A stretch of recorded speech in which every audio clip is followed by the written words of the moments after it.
नमस्कार साथियों, आप देख रहे हैं आपका अपना news channel India news star. India news star में आपका स्वागत है। आज हम आए कि भारत में लहसुन का रेट हुआ है 400 रुपये किलो। वही लहसुन का रेट पाकिस्तान में 1800 रुपये से 2000 रुपये तक। तो हम ये भैया सब्जी वाले बैठे हैं, इनसे हम बात करेंगे कि भारत के पास ऐसी कौन सी खूबी है जो लहसुन का या हर चीज़ का रेट इतना सीमित है। भैया, लहसुन का रेट भारत में 400 रुपये किलो है, वही पाकिस्तान में लहसुन का रेट 1800 रुपये से 2000 रुपये तक है। तो भारत के पास ऐसी कौन सी खूबी है जो यहाँ पे चीज़ों के रेट इतने सीमित है? यहाँ पैदावारी ज़्यादा होती है लहसुन की, इसलिए सस्ता रहता है लहसुन। वहाँ पैदावारी कम होती है, इसलिए महंगा होगा हमारा लहसुन। टमाटर आप कितने रुपए में बेचते हैं? टमाटर हम 40 रुपये किलो बेचते हैं। लेकिन पाकिस्तान में तो 130 रुपये में है। वहाँ से महंगा हो, यहाँ से जाता होगा तभी महंगा बिकता है टमाटर। इंडिया से जाता है पाकिस्तान टमाटर, तो तभी महंगा बिकता है टमाटर, इसीलिए महंगाई है वहाँ की। मैं पीयूष शुक्ला। हम लोग दूसरे को ब्लेम करने की बजाय अपनी उद्यमी क्षमता बढ़ाते हैं, अपने आप को उद्यमी साबित करने के लिए नई तकनीकियाँ अपनाते हैं। खेती में हमारे वैज्ञानिक हैं, कृषि वैज्ञानिक हैं, जो हमें समय समय पे बताते हैं कि कौन सा मौसम किस सब्जी के लिए, किस फल के लिए, किस फूल के लिए उपयोगी है। हमारी जो उद्यमी क्षमता है, एक कदम आगे सोचने की क्षमता है, वो हमें बेहतर बनाती है और हम अपने देशवासियों को, हमारे किसान भाई जो हैं, वो सही रेट पे सभी चीज़ें मुहैया करा पाते हैं। तो क्या उनके पाकिस्तान के पास ये सारी कैपेसिटीज नहीं है क्या जो आपने बताई? देखिए, हमारे पास जोत ज़्यादा है और हमारे पास सोचने की क्षमता ज़्यादा है। हम किसी पे ब्लेम नहीं करते हैं। एक पाकिस्तान जैसा देश, पाकिस्तान और भारत की तुलनात्मक अध्ययन तो हम उससे कर सकते हैं, ब्रिटेन से कर सकते हैं या अमेरिका से कर सकते हैं, जिसने हम सबसे पहले सहकारिता खेती को लाया और आज सहकारिता खेती में नंबर 1 हम हैं। एक्सपोर्ट जो अमेरिका ने शुरू किया और उस एक्सपोर्ट को हमने अपनाया, तो हम पाकिस्तान से अपनी तुलना करना भी नहीं चाहते। हम तो उस देश से तुलना करते हैं जो हमारे संकट में ना हो। डेनमार्क जो कभी दूध में नंबर 1 था, हमने डेनमार्क को पीछे करके दूध में नंबर 1 हुए। ये हमारी उद्यमिता है, हमारी क्षमताएं हैं जो हमें नंबर 1 बनाती हैं। देखिए, भारत में जनसंख्या टॉप 1 पे चल रही है, फिर भी भारत को गवर्नमेंट ने बहुत अच्छे से मैनेज कर रखा है, इसके लिए क्या कहेंगे?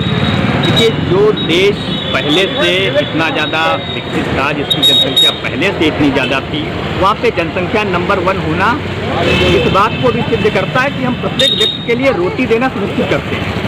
एक चीन ऐसा देश है जो अपने प्रत्येक व्यक्ति के लिए रोटी सुनिश्चित नहीं कर सकता है, तो वो जनसंख्या घटाएगा। हमारे लोग अगर 10 हैं तो हम कोशिश करते हैं कि वो 10 कहीं ना कहीं कुछ करें, इसलिए हमारी जनसंख्या नंबर 1 है। और उसके लिए सरकार हमारे जो प्रयास कर रही है, जो लोगों को उद्यमिता सिखा रही है, लोगों को नए गुण सिखा रहे हैं, जिसमें हमारे लोग कम से कम इतना सुनिश्चित करते हैं कि वो अपने लिए रोटी अवश्य कमाएं। यानी आपका कहने का मतलब ये कि हम लोग खुद मैन्युफैक्चर करते हैं और खुद ही चीज़ों को उगाते हैं और खुद ही सेल कर लेते हैं और दूसरे देशों में भी सेल कर देते हैं। बिल्कुल, ये तो बहुत छोटी सी बात है। हमारा एक रेहड़ी पट्टी वाला जो पहले मिर्चा बेचता है, धनिया बेचता है, उसकी आप सोच देखिए कि 4 दिन बाद वो टमाटर लगा लेता है, बैगन लगा लेता है, आलू लगा लेता है। जब हमारा एक छोटा सा रेहड़ी पट्टी वाला इतना अच्छा सोच सकता है, तो हम अपने आप को क्यों नहीं डेवलप कर सकते हैं? हम अपनी क्षमताएं क्यों नहीं विकसित कर सकते? मैं अनिल अमल आपके सभी दर्शकों को नमस्कार करता हूं। आपने जो प्रश्न किया है कि भारत में लहसुन का रेट 400 रुपया किलो है, पाकिस्तान में 1800 रुपया किलो। तो भारत की पाकिस्तान से कोई तुलना ही नहीं हो सकती। हम दुनिया की 5वीं सबसे बड़ी अर्थव्यवस्था हैं, बहुत जल्दी तीसरी होने वाले हैं, और पाकिस्तान का तो अता पता नहीं है। सबसे बड़ी बात यह है कि हम अपने संसाधनों को अपने विकास पर खर्च करते हैं, पाकिस्तान अपने संसाधनों को आतंकवाद पर खर्च करता है। तो वो आतंकवाद पर खर्च करने के कारण विनाश की कगार पर पहुंच चुका है। हम अपने विकास पर ध्यान देते हैं और इसके लिए जो सबसे बड़ी उपलब्धि आज भारत के पास है, वो भारत का नेतृत्व है। हमारे यहाँ मोदी जी, जिनको न सिर्फ भारत के लोग बल्कि पूरी दुनिया के लोग सबसे बड़ा, सबसे लोकप्रिय नेता मानते हैं, ये हमारी बहुत बड़ी उपलब्धि है। ये हमारे लिए बहुत बड़ा प्लस पॉइंट है। और मोदी जी की नीतियों में, मोदी जी के मार्गदर्शन में भारत बहुत आगे जा रहा है। हमने अभी तक सब कुछ इंपोर्ट किया, लेकिन अब भारत 58 देशों को तो रक्षा निर्यात कर रहा है। हम मोबाइल अपने देश में बाहर से मंगाते थे, आज भारत में बने मोबाइल दुनिया के अनेक देशों में जा रहे हैं। तो हमारी और पाकिस्तान की कोई तुलना ही नहीं हो सकती। यानी भारत जो है वो प्रोग्रेस अगर भारत ने किया है तो उसमें कुछ ना कुछ सरकार का दायित्व रहा। सरकार ने जनता के साथ में बहुत ज़्यादा कोऑपरेट किया है। कुछ न कुछ नहीं, बहुत कुछ जनता तो कर ही रही है। जैसे हमारे यहाँ के जो लोग हैं उनकी क्षमताओं पर विश्वास मोदी जी ने किया, और उनके अंदर जो हो गया था कोई आत्मविश्वास कहीं उनका, उन भारतीयों का खोया हुआ आत्मविश्वास उन्होंने वापस लौटा दिया। और उन्होंने बताया कि देखो तुम सब कुछ कर सकते हो, तुम भारतीय हो, तुम सब करने में समर्थ हो। भारत के वो लोग हैं, यहाँ वीर सावरकर इंग्लिश चैनल तैर करके पार हो गए थे। तो भारत एक ऐसा देश है जहाँ एक से एक अद्भुत प्रतिभाएं हैं। भारत ने ही तो दुनिया को आज तक सब कुछ दिया।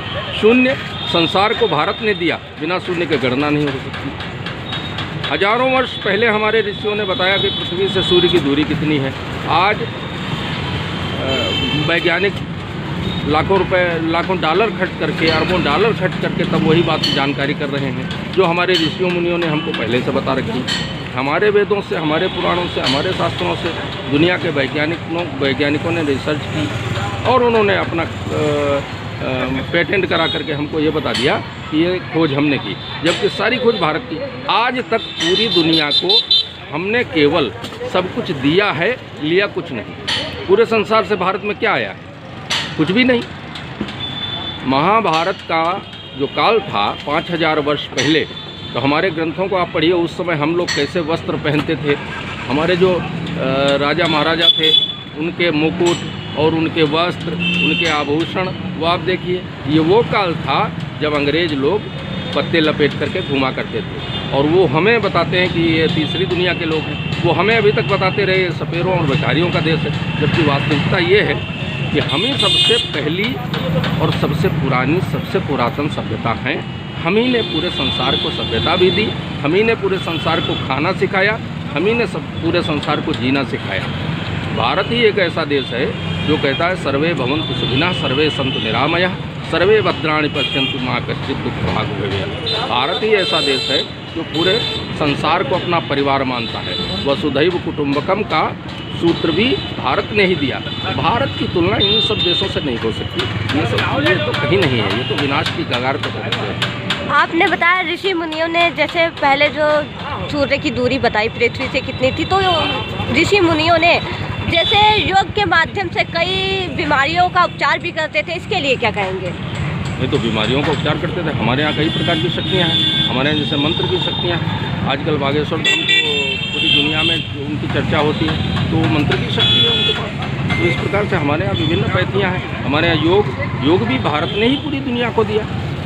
अब एक कालखंड ऐसा था जिसमें लोगों ने भारतीयों को ये समझाना शुरू किया और षड्यंत्र पूर्वक किया कि तुम तो बड़े हीन हो, तुम्हारे पास कुछ नहीं है, न तुम्हारे पास ज्ञान है, न तुम्हारे पास शक्ति है, न सामर्थ्य है। वही काम मोदी जी ने कर दिया करके। उन्होंने बताया कि नहीं, तुम ही तो ज्ञानी हो, तुम ही तो सामर्थ्यवान हो, तुम ही तो सक्षम हो। तो आज पहले जब हमारा योग लंदन में जाकर के योगा हो जाता था तो हम उसको मानते थे, जब वो अमेरिका में जाकर के योगा कहलाया तो हम उसको मान्यता देते थे। और जबकि योग हमारा है, हमारे देश से निकला, हमारे ऋषि मुनियों ने दिया, तो आज उसी योग को पुनर्स्थापित कर दिया। उसमें भी मोदी जी का योगदान है। आज पूरा विश्व योग दिवस मनाता है। अगर लोकसभा चुनाव बिल्कुल नज़दीक है, तो अगर मोदी सरकार एक बार फिर से आती तो कितना ज़्यादा डेवलपमेंट की आप उम्मीद करेंगे? मोदी जी जो कहते हैं वो करते हैं। भारत की जनता को ये पूरा विश्वास है। मोदी जी ने कहा कि हम राम मंदिर बनाएंगे तो उन्होंने राम मंदिर बना दिया। मोदी जी ने कहा कि 370 हटाएंगे तो उन्होंने 370 हटा दिया। नहीं तो विपक्षी लोग कहते थे कि 370 को छू भी लिया तो आग लग जाएगी, राम मंदिर की बात करेंगे तो खून की नदियां बह जाएंगी, ये होगा वो होगा। कहीं कोई पत्ता नहीं हिला। राम मंदिर भी भव्य बन गया। रामलला अपने भव्य और दिव्य मंदिर में विराजमान हो गए। 370 भी गायब हो गई। अब दुनिया की कोई ताकत उसे वापस नहीं ला सकती। तो ये असंभव से जो कार्य बताए जा रहे थे वो सब उन्होंने चुटकियों में कर दिया। तो अब अगर हमारे मोदी जी ने हमको ये गारंटी दी कि भारत उनके तीसरे टर्म में विश्व की तीसरी सबसे बड़ी आर्थिक शक्ति बनेगा, तो बनेगा। और जिस दिन ये होगा तो निश्चित रूप से भारत विकास के नए आसमान को छूने वाला है, इसमें कोई संदेह नहीं। मोदी जी के आने की बस तीसरे कार्यकाल की प्रतीक्षा है और उसमें जैसा उन्होंने संकेत किया कड़े और बड़े निर्णय होंगे तो वो होंगे और ये पूरी देश की जनता को विश्वास है। देखिए, भारत में जनसंख्या नंबर 1 पे चल रही है और यहाँ पे चीज़ें बड़ी नियंत्रण में है। जैसे किसी भी राशन की बात की जाए या सब्जियों की बात की जाए या फ्रूट्स की बात की जाए, तो इतना ज़्यादा मैनेज कैसे कर रखा है सरकार ने? क्या सरकार ने मैनेज कर रखा है, ये सरकार की कार्यकुशलता है। नहीं तो जो जनसंख्या विस्फोट हो रहा है उस पर नियंत्रण करने की बहुत अधिक आवश्यकता है। और अभी आप देखिए, पुष्कर सिंह धामी जी ने उत्तराखंड में यूसीसी कल विधानसभा में प्रस्तुत कर दिया।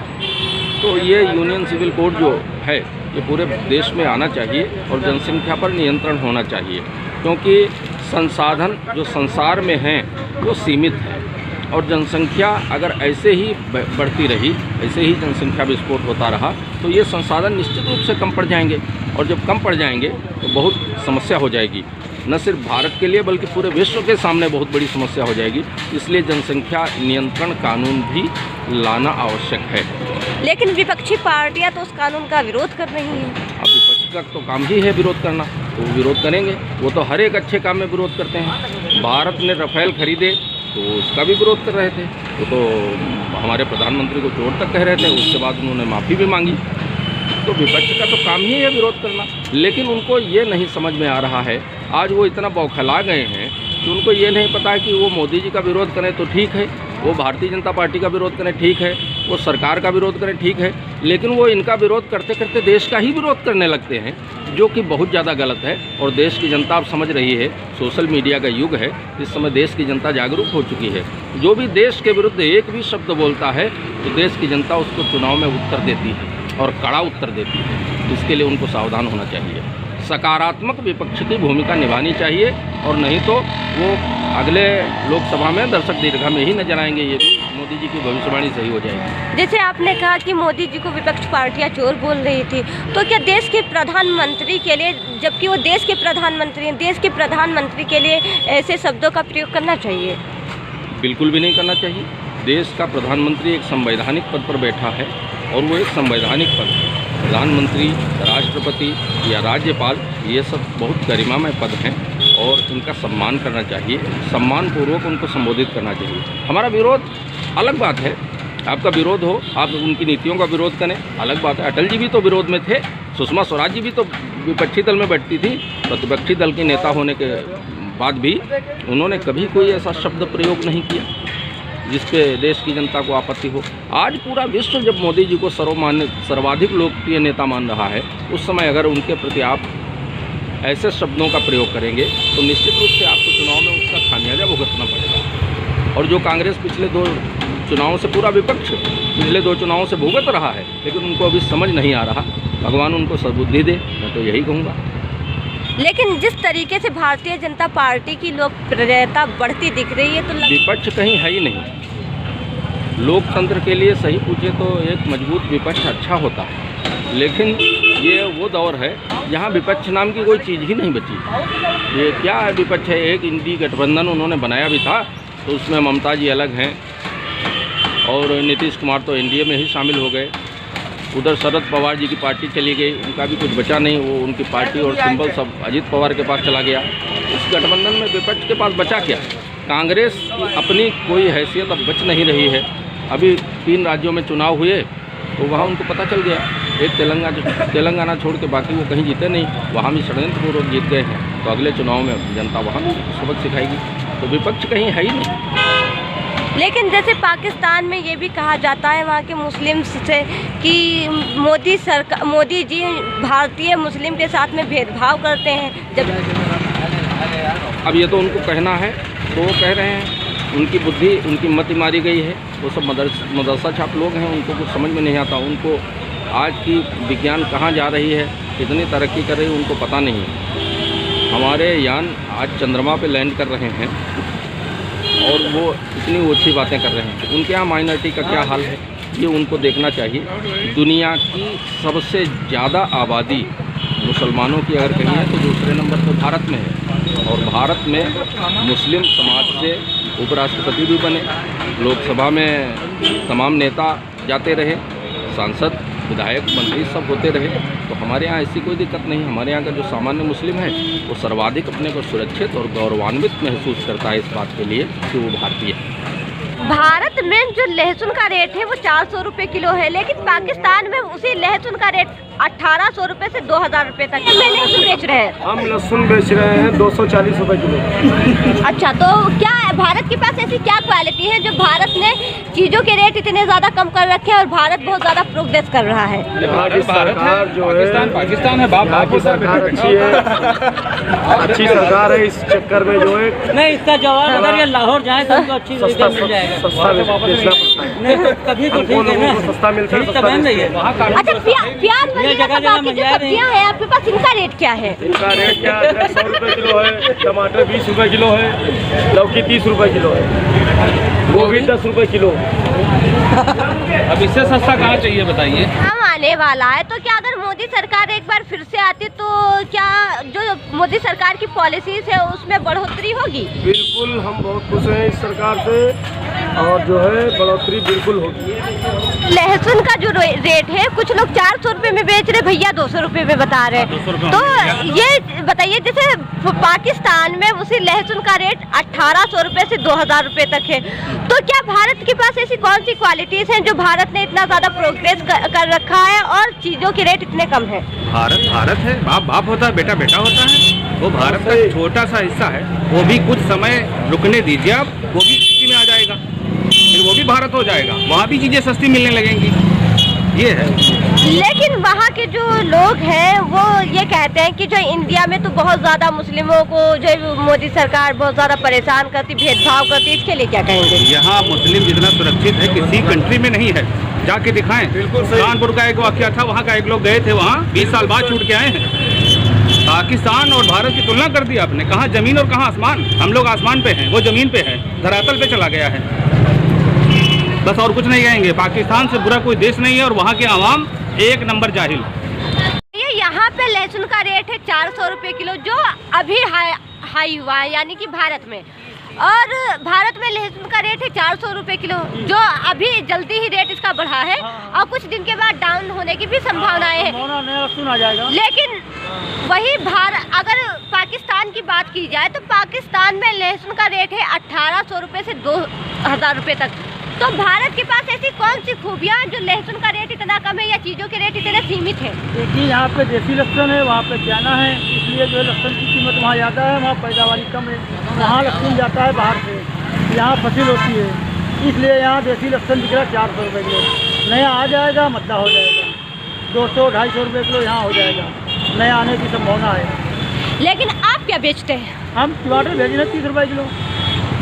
पाकिस्तान में तो 130 रुपये किलो है। हाँ, तो वहाँ यहाँ से वहाँ जाता है, किराया भाड़ा लगता है, यहाँ पैदा हो रहा है। हो गया या लहसुन हो गया, कभी कभी चीज़ों के रेट हाई हो जाते हैं, लेकिन परमानेंट चीज़ों के रेट हाई नहीं रहते हैं। नहीं, परमानेंट नहीं रहते हैं, इसलिए फसल के ऊपर है।